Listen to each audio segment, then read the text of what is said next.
Buenas tardes a todos, hermanos y hermanas. Es un placer para mí estar con vosotros en la iglesia, con vosotros en este tiempo de culto, de adoración y también, por supuesto, de reflexión en la palabra. Hace casi un mes, va a sonar dentro de unos días, hemos estrenado hace un mes un año. ¿Os acordáis? ¿O ya hace mucho tiempo de eso? Solo ha pasado un mes de un año nuevo. Esto es bueno y es malo, pero eso quiere decir que el año nuevo ya existe y está arraigado, porque por lo menos hemos consumido un mes. Eso quiere decir que las iniciativas, los sueños y los planes que nos marcábamos hace un mes deberían empezar a vislumbrarse, deberían empezar a darse visibilidad. Aquello de que yo me predije a mí mismo que me voy a adelgazar, este mes ya habríamos perdido 1 kilo, algo habría que notarse. Y si uno dijo que iba a aprender inglés, pues por lo menos este mes ya sabría unas 10 palabras más. Es decir, habría de haberse ya notado que el año, con la novedad del año, ha llegado y los cambios con él. Pero a veces hay gente, y hay personas, y a veces incluido yo también, que los proyectos que nos hemos hecho para el año nuevo, al final los tenemos que esperar para verlos en diciembre.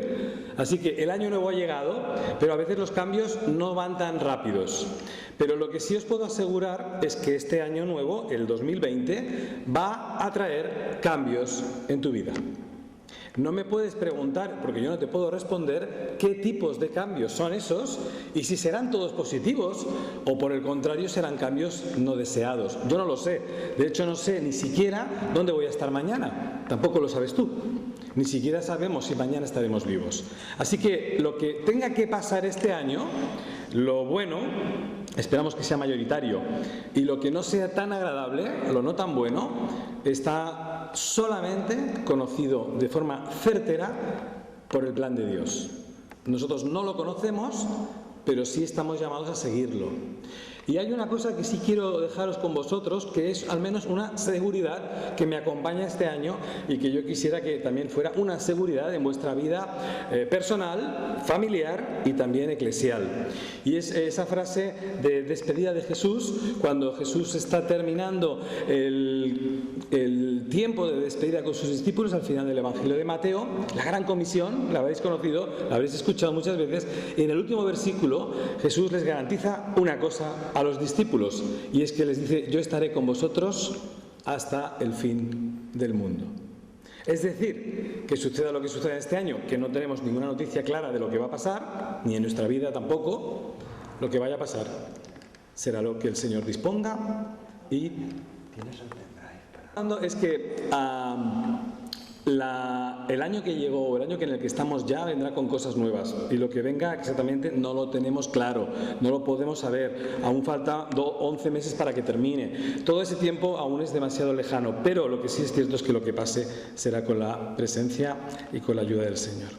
Y en esta mañana, en esta tarde también hoy, quería hablaros de un personaje que creo, a mi criterio, que es uno de los personajes que podríamos usar muy bien para tomar ejemplo este año de su vida, de su ejemplo y de su actitud en nuestra vida como modelo. Y ese es Abraham. Seguramente conocéis bien su historia y hoy no la voy a relatar completa, pero sí me gustaría que me acompañarais donde hemos leído la lectura inicial en el libro de Génesis en el capítulo 12. Y quisiera compartir con vosotros 2 detalles de Abraham que enseguida vamos a desgranar. Abraham es una persona conocida, básicamente llamada o reconocida como un hombre de fe. Seguramente lo conoceréis así y seguramente lo habréis ubicado en vuestra memoria como Abraham igual a fe. Y así es, pero también es un hombre llamado o invocado a colaborar con Dios en un proyecto de transformación transcultural y transnacional, es decir, que va mucho más allá de su propia vida.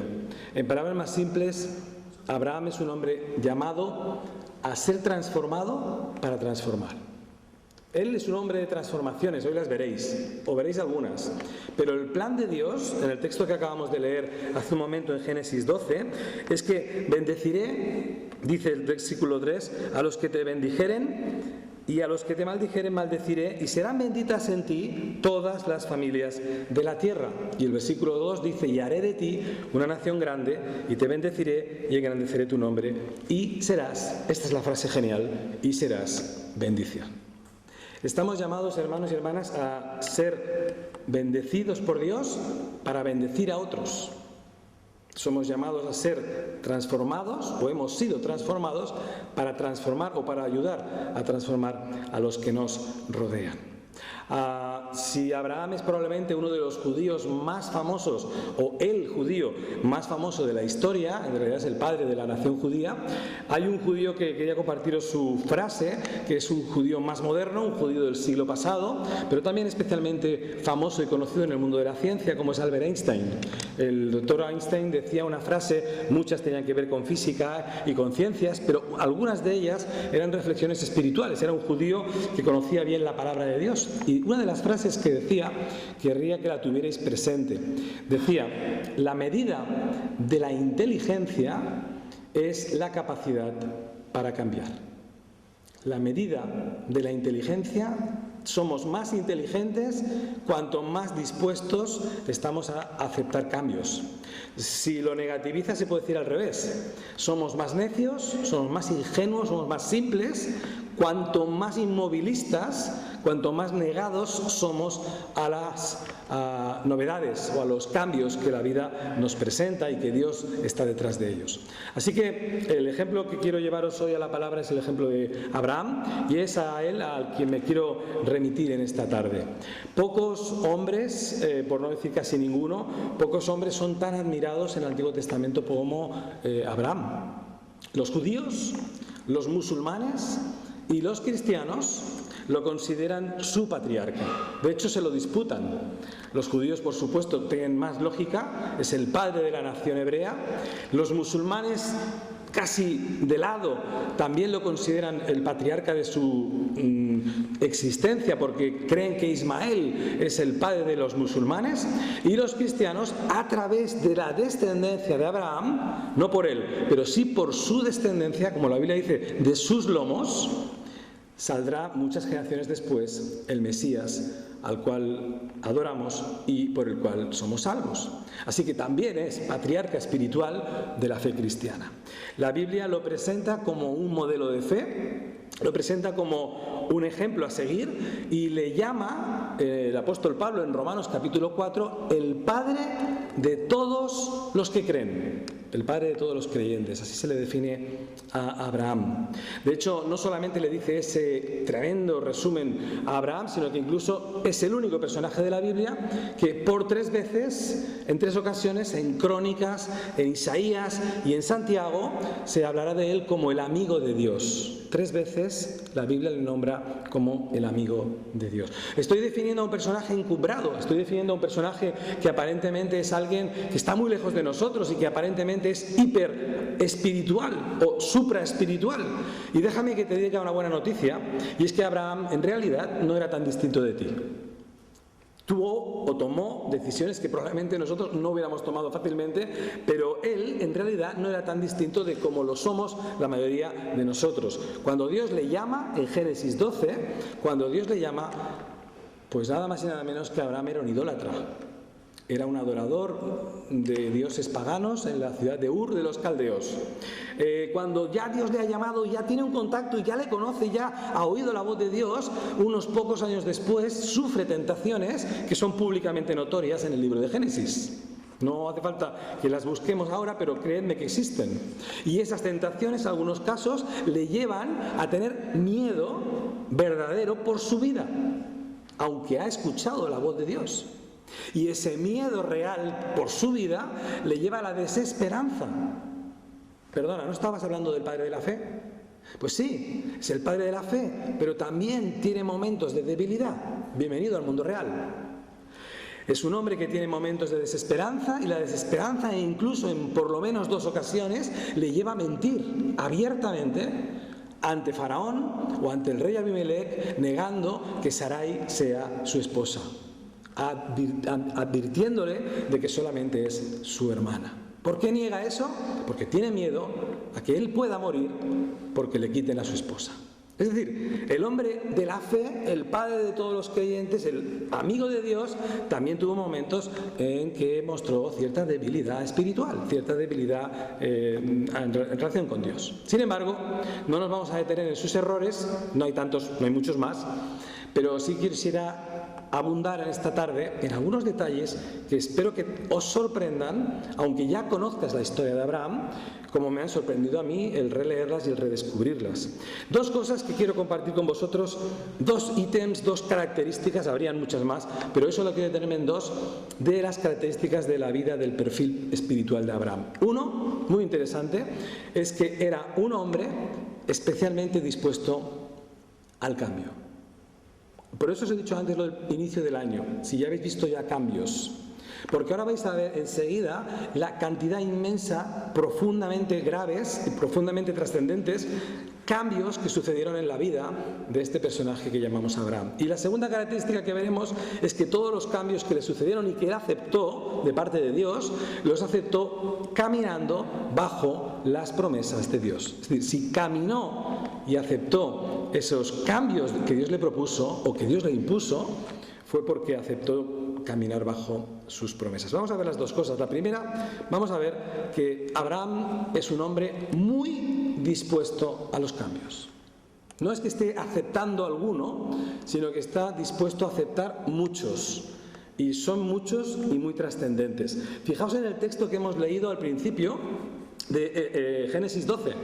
Pero Jehová, dice el texto bíblico, Jehová había dicho, es decir, voz audible, Abraham le escuchó, había dicho a Abraham, que por cierto era un adorador de dioses falsos, un hombre pagano, un idólatra, un inmerecedor de la gracia de Dios, por cierto, como tú y como yo, que somos inmerecedores hoy, lo éramos ayer y lo seremos mañana, siempre seremos inmerecedores de la gracia de Dios, la hemos recibido, la agradecemos, la disfrutamos y vivimos bajo esa bendición, pero no la merecimos nunca, tampoco a Abraham, y recibió este mensaje tan directo, tan contundente como estos verbos imperativos: vete, vete de tu tierra, de la tuya donde naciste, vete de tu parentela, de la casa de tu padre y vete a la tierra que te mostraré. Este es un detalle importantísimo. Cuando Abraham escucha el llamamiento de Dios, no tiene ni idea de dónde va. Vete a la tierra que ya te mostraré, que ya lo verás después, pero de entrada empieza a caminar sin saber exactamente qué te espera al final del camino. Haré de ti, dice el versículo 2, una nación grande y te bendeciré, y engrandeceré tu nombre y serás bendición. Has sido llamado para llamar a otros, has sido bendecido para bendecir a otros. Y ahí, en ese llamamiento de Génesis 12, empieza la historia del pueblo de Israel, a través de su patriarca, en este caso, nuestro patriarca también para nosotros espiritual, Abraham. Si vas a Hebreos, capítulo 11, versículo 8, tienes que saltar toda la Biblia, de Génesis a Hebreos. En el Nuevo Testamento nos presenta en el capítulo 11 la galería de la fe, los personajes, hombres y mujeres, que fueron, para el autor de Hebreos, resaltados por su fe, y aparece, por supuesto, Abraham. Y cuando habla de Abraham, nos dice el versículo 8, que salió de Ur sin saber a dónde iba. Nos resalta de nuevo esta realidad de que Abraham acepta una propuesta de Dios insólita sin tener conocimiento, datos ni exactitudes de lo que iba a pasar al aceptarlo. No sé si os hace pensar eso, pero es algo que incluso va más allá de la fe mínima, es una fe especial, el aceptar el plan de Dios sin tener la más mínima información básica para poderla aceptar con alegría, para poderla aceptar con gozo, con disposición fácil de decir, sí Señor, he entendido el plan y el plan me interesa mucho, el plan que me propones y me explicas me seduce, pero esta no es la historia de Abraham. La historia de Abraham es que escucha audiblemente un llamamiento de Dios a dejarlo todo, a caminar hacia un lugar, ahora veréis, nada cómodo, un viaje nada agradable, y todo sin saber, como dice Hebreos, nada del lugar a donde iba. Fíjate en el mapa y fíjate dónde estaba Abraham. Abraham estaba en Ur de los Caldeos, al sureste de Irak, lo que hoy sería Irak. Así que Abraham es el iraquí más famoso de la historia. Y vivía muy cerca de Kuwait, o sea que si os situáis cerca de Kuwait, en la desembocadura del río Éufrates, estamos hablando de una zona en ese momento muy reconocida, una zona fértil, y poco tiempo después, unos 2000 años después, una tierra extremadamente rica, porque donde pisaba Abraham estaba llena de millones y millones de barriles de petróleo. Pero Abraham no lo sabía. Abraham podía haber argumentado y haber dicho, pero ¿cómo voy a irme de aquí si estoy en una de las tierras más interesantes del Antiguo Testamento? Vivo en la tierra donde más o menos se ubicaba el Edén. Entre el río Éufrates y el río Tigris se ubicaba el Edén del Génesis, del capítulo 1, 2 y 3. Así que ahí vivía Abraham. Pero Abraham acepta el llamamiento de Dios, abandona Ur de los Caldeos, se dirige hacia el norte, hacia Harán, le acompaña su esposa Sarai, le acompaña de rebote, porque no estaba en el plan, su sobrino Lot, con el cual tendrá problemas después, y le acompaña su padre. Su padre Taré inicia el camino con él, pero le va a dejar en Harán. En Harán va a abandonar el viaje, le va a dejar solo, y Abraham va a terminar el camino solo con su esposa y su sobrino hasta Jerusalén. Hasta, mejor dicho, hasta Betel, pero para situarnos al lado de Jerusalén. Son 1.650 kilómetros aproximadamente. Un viaje complejo, un viaje largo, incómodo y evidentemente, como vamos ahora a ver, con una carga profunda de sacrificios y de renuncias. Fíjate en el hecho de que cuando Abraham inicia su caminata, cuando empieza a andar, tiene 75 años de edad. ¿Alguno de los que estáis aquí tiene más de 75 años? ¿Alguno tiene más? ¿Nadie? Entonces esta predicación no es para vosotros. Porque yo la había pensado para gente mayor de 75 años. Pero si quieres la escuchas. Este hombre está más que jubilado. Bastante más que jubilado. 15 años más de la jubilación española. Y a esa edad, cuando todo el mundo ha adquirido un estatus de cierta tranquilidad, de cierto confort, de cierta paz, sobre todo paz laboral, porque ya no tienen que ir a trabajar, en ese momento Dios le dice a Abraham que lo deje todo. Yo te pregunto, me pregunto a mí mismo, ¿estarías dispuesto a abandonar a esa edad, a los 75 años, la Ur en la que vives, la Ur de los Caldeos donde Dios te ha puesto, ese lugar más o menos de cierta comodidad, para desarrollar un plan desconocido totalmente, por más que sea el plan de Dios? No sé cuál es tu respuesta y tampoco te la pido ahora en voz alta, pero piénsalo. Piensa si estarías dispuesta o dispuesto a los 75 años de vida a dejarlo todo. Dejar familia, dejar contexto, tradición, historia, lengua, cultura, todo. Y irte a no sabes dónde, porque además no sabes dónde, para hacer también no sé qué. Un plan que Dios ha dibujado como un plan majestuoso, pero que Abraham no tiene información ni detalle. Abraham, por contra nuestra, o al menos por contra mía, que probablemente yo no tendría su grado de fe ni su grado de obediencia, a él acepta. Y fijaos ahora qué cambios, por eso he dicho antes que era un hombre muy dispuesto al cambio, qué cambios, por lo menos estos 9 o 10 cambios que suceden en la vida de Abraham. El primero de ellos es un cambio espiritual. Su relación con Dios, su perspectiva de Dios, su cosmovisión cambia, porque él estaba acostumbrado a conocer a dioses en plural, a dioses paganos en plural, y en concreto en Ur de los Caldeos la ciudadanía adoraba más que a otros al dios Luna, es decir, a lo que puedes ver con tus ojos. De esa adoración pagana, de esa adoración idólatra, Dios le lleva a una relación personal monoteísta, es decir, de un solo Dios. Es un cambio radical. El segundo cambio radical es mucho más humano, más de tocar el suelo. Es el cambio de patria, de residencia, de cultura.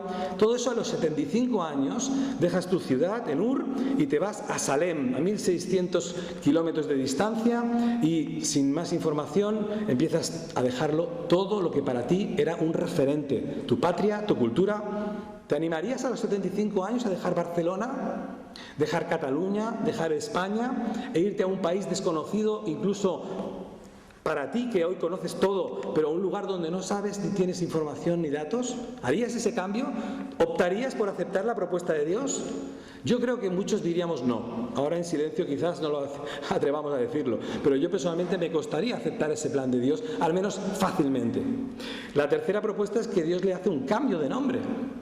Abraham, padre exaltado, padre en alto, padre excelso, ese es el nombre original del pagano Abraham, es cambiado a un juego de palabras muy intencionado y que evidentemente juega con las letras y que quiere decir evidentemente de Ab, que significa padre, ya no es Abram, sino Abraham, padre de muchos, padre de multitudes, padre de mucha gente.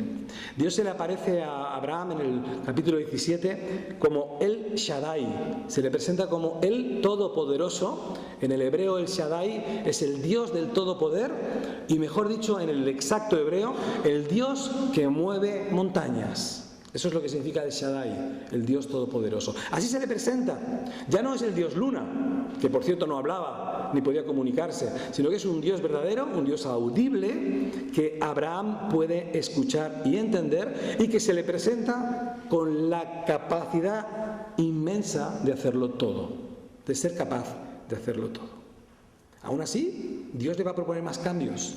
Hay un cambio de contexto familiar también, porque su padre le va a acompañar al principio del viaje, pero enseguida, cuando llegarán a Harán, a mitad de camino, se baja del tren. Y poco después, no tardará mucho, en que Abraham, aunque seguirá acompañado de su sobrino y de su esposa, el propio sobrino Lot va a tener un enfrentamiento con él por culpa de sus pastores respectivos. Y como sabéis, la historia va a acabar mal, en que Abraham y Lot tienen que separarse por el bien de la familia. Y Abraham le ofrece a Lot que escoja el camino que él quiera. Utiliza su poca inteligencia y decide ir a Sodoma y a Gomorra, al valle, donde era fértil, pero evidentemente donde le esperaba la destrucción. Al final, como sabéis la historia, Abraham tendrá que rescatar a su sobrino Lot. Hay un contexto familiar roto. El padre queda por el camino, el sobrino se le separa. Hay un contexto de ruptura familiar. Pero además de eso hay un cambio de estabilidad, hay un cambio de estatus social. Abraham era agricultor o gestionaba tierras en Ur de los caldeos, y de eso pasa a ser un ganadero que mueve animales, nómada, que está en movimiento constante y es extranjero. No tiene su patria, la ha perdido, y por donde va caminando, incluso a donde llegará, será siempre hasta el momento un extranjero. Desde el punto de vista práctico, incluso hay un cambio de vivienda. Abraham vivía en una casa estable y desde entonces, desde que empieza a caminar, va a vivir en tiendas. El texto que hemos leído dice que va a vivir en una tienda tras otra y va cambiando sus tiendas. Es decir, que la estabilidad había desaparecido. Hay un cambio sorprendente e impensable también en su cuerpo físico, porque Dios le va a pedir a Abraham en el capítulo 17 que aplique en su cuerpo y en los descendientes de él un elemento innovador y chocante para el caso de Abraham, y es que debe aplicar en sus genitales la circuncisión, un corte que evidentemente podéis imaginar que no era agradable ni cuando eres niño ni cuando tienes 75 años, aún menos. Pero lo acepta y va a ser la señal del pacto, va a ser la señal que va a diferenciar al pueblo hebreo. Después de esto, cuando ya ha hecho todos estos cambios, cuando ya ha caminado tanto, cuando ya ha avanzado en todas sus decisiones y la gran parte de los cambios ya han sucedido, aún le quedan dos muy grandes. Uno de ellos es que el Dios audible con el que había hablado, con el que se había comunicado, va a pasar a un modo off, va a pasar al modo silencio.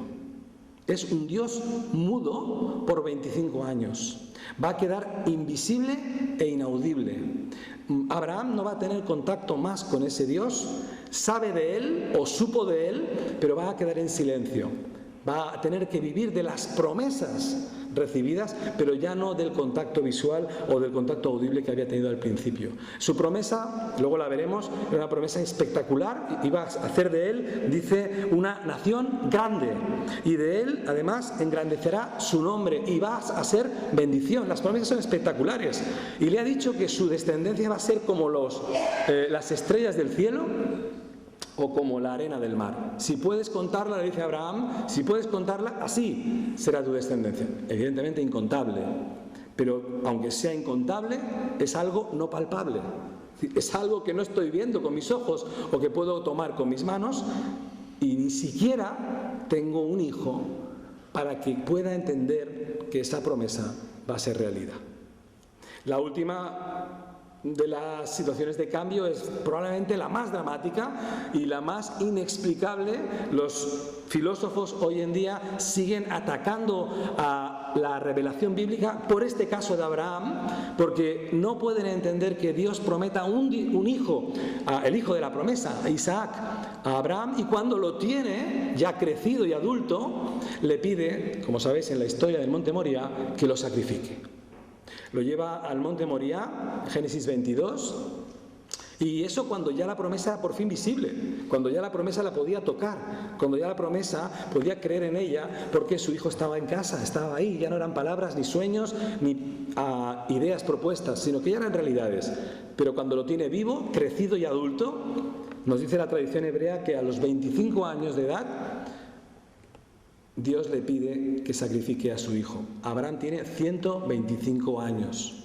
A los 100 ha visto nacer a su hijo. Y 25 años después se le pide que lo sacrifique. Está dispuesto, quizás no entienda por qué, pero cuando está dispuesto a hacerlo, en el último momento, in extremis, sabéis que una voz del cielo detiene la mano de Abraham con su cuchillo y evita el desastre o evita la tragedia.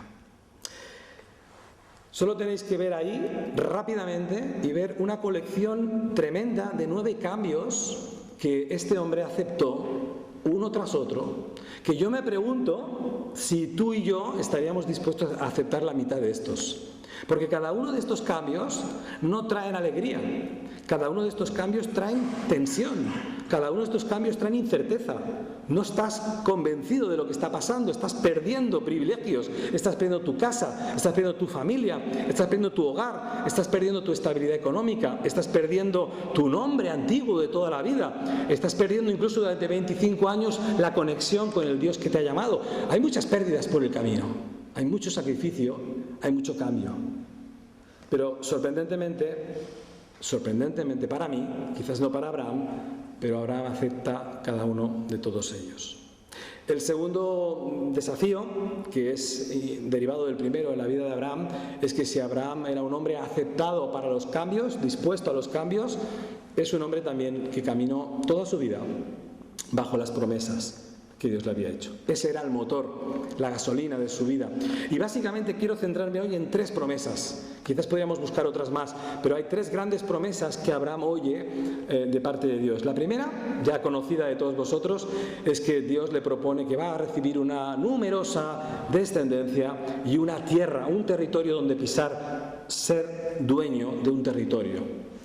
Le dice en Génesis 13, si, lo que os he dicho antes, si puedes ver las estrellas y contarlas, así sea tu descendencia.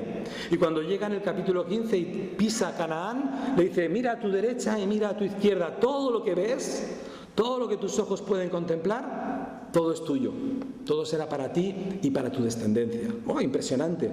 La promesa empieza a cobrar vida, empieza a cobrar realidad cuando llega y visita y pisa Canaán. La segunda promesa, de cariz más espiritual, no tan humana, es una promesa de cariz de salvación.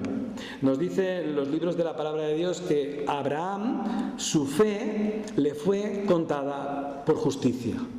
Es decir, el hecho de que tuviera esa fe extraña, insólita y tan atrevida y tan valiente, produjo en su vida que fue justificado por Dios. Justificado, ¿sabéis qué significa? Ser declarado justo sin serlo. Nosotros somos justificados por la sangre de Cristo. Pero Abraham no conoció a Cristo. De hecho, Cristo es un futurible y que saldrá de sus lomos. Pero no hay perspectiva de la existencia de Jesús en el libro de Génesis, al menos en este capítulo. Pero en cambio dice la palabra de Dios que Abraham fue justificado, igual que lo eres tú, igual que lo soy yo. Y eso sucedió antes de ser circuncidado. Los hebreos este tema lo llevan mal, porque piensan que la circuncisión es clave para la salvación, y en cambio su padre espiritual fue salvado, fue justificado, sin haber sido circuncidado. Dios le promete en esta promesa que va a estar con él, a su lado, que va a tener su favor, que va a tener su protección en esta vida, que va a ser fiel a su caminar en esta y en la siguiente y en sus hijos descendientes. Y cuenta con la bendición, la promesa de compañía, la promesa de favor, de justificación de parte de Dios. Y la tercera promesa es la que hoy nos interesa a nosotros, porque no es solamente un territorio, no solamente es una descendencia natural o una justificación particular de Abraham la que nos interesa, sino que la que nos interesa es la tercera promesa que recibe de parte de Dios, y es que todas las familias de la tierra van a ser bendecidas a partir de él.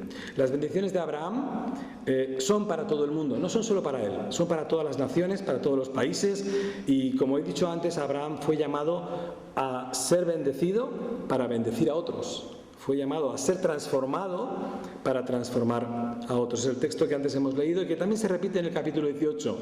Te bendeciré y serás bendición. Abraham nos enseña en este tema un detalle muy importante, y es que los cristianos somos canales de bendición, no callejones sin salida.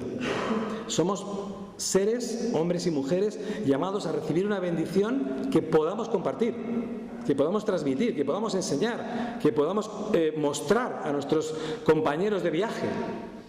No estamos llamados a conservar nuestra salvación y guardarla en un dique seco o en un bolsillo cerrado o en una urna o en una hucha, sino que está evidentemente en nuestra mano o en nuestra boca para que la podamos compartir con otras muchas personas. Eso es lo que le sucedió a Abraham. Abraham, padre de la fe, padre de todos los creyentes, como dice Romanos 4, ese hecho es porque Abraham luego para nosotros es también padre espiritual nuestro, porque de su fe, de su obediencia, deriva toda la salvación que conocemos en Cristo Jesús. Las promesas que recibe de Dios son esas tres que os he nombrado, pero dejadme que os haga una disección rápida de las dudas que pudieron pasar por la mente de Abraham. Una gran descendencia te daré, le dice Dios a Abraham, como las estrellas del cielo, como la arena del mar, incontable. De hecho, eso es una realidad hoy.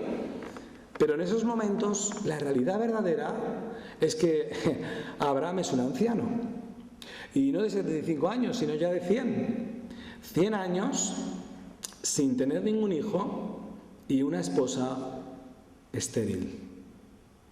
Una esposa sin posibilidad material y humana de tener hijos. Esa es la promesa que me das, Dios. Me das una promesa de tener una descendencia amplísima cuando ni yo soy un hombre ya a la altura de nada, tengo ya 100 años, y mi esposa aún menos, que no puede concebir en su seno ningún hijo.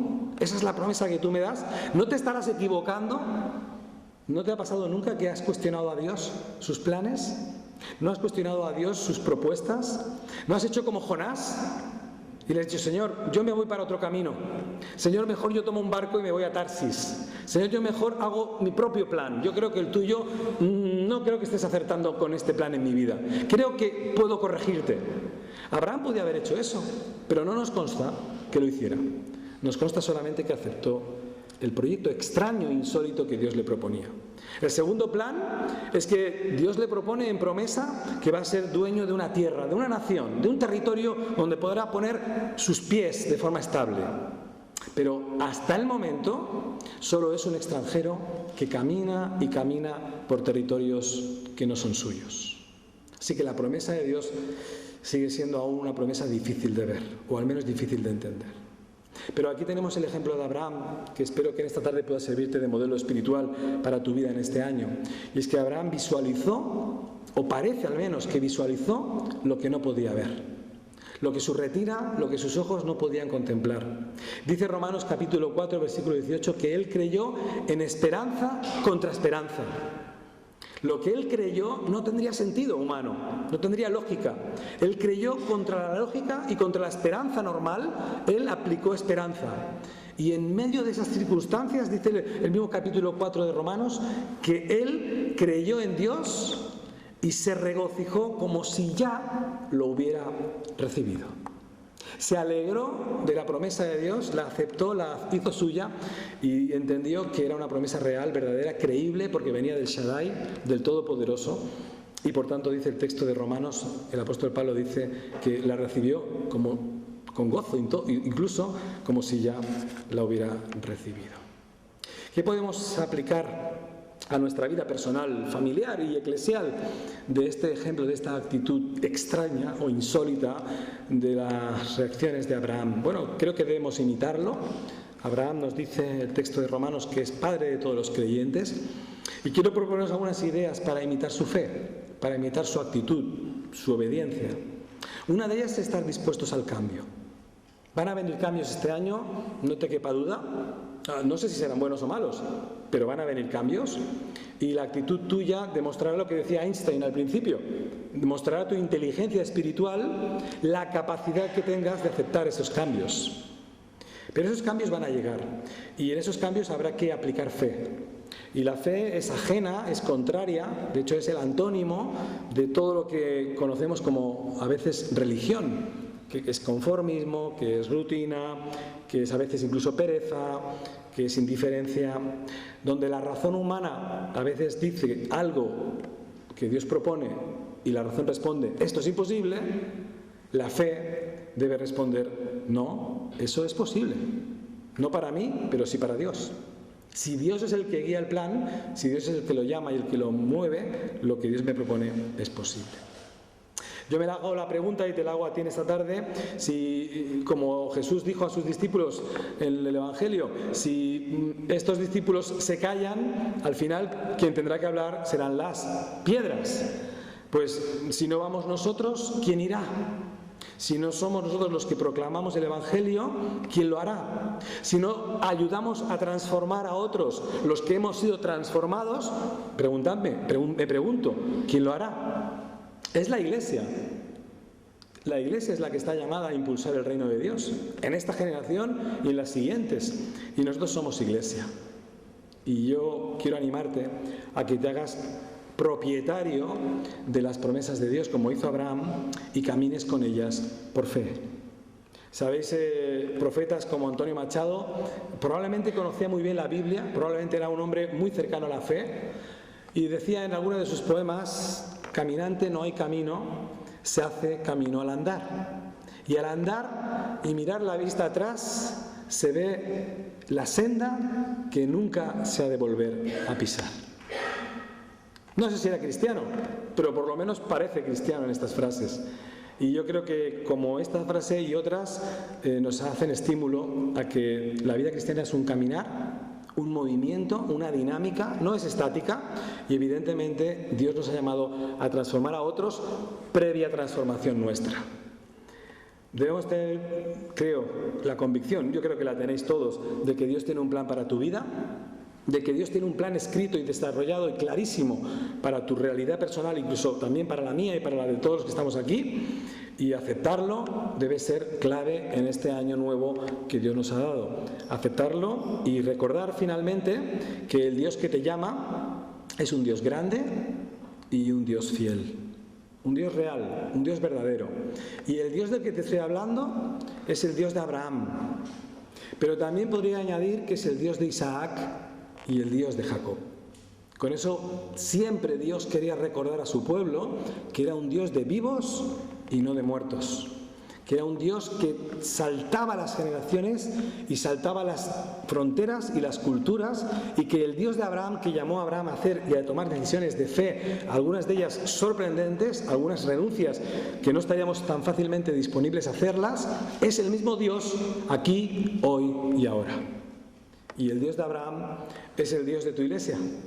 El Dios de Abraham es el Dios de tu familia. Y el Dios de Abraham es el Dios de tu vida. Así que quiero animarte a que recuerdes que si Dios te transformó, que hubo un momento en tu vida, que yo no sé exactamente cuándo fue, pero hubo un momento en tu vida en que Dios entró en la dinámica de tu vida dispersa y errática y cambió tu realidad a través del conocimiento de Jesús. Ese cambio, esa transformación, sea también la transformación que tú puedas compartir con otras personas en este año, para que este año sea un año de cambios en tu vida, en tu testimonio y en la vida de otros muchos más. Solo tienes que estar dispuesto. Es tan sencillo como lo que hizo Abraham. Estar disponible al cambio, estar dispuesto a creer, estar dispuesto a andar, estar dispuesto a hacer lo que Dios te pide. Que Dios te bendiga.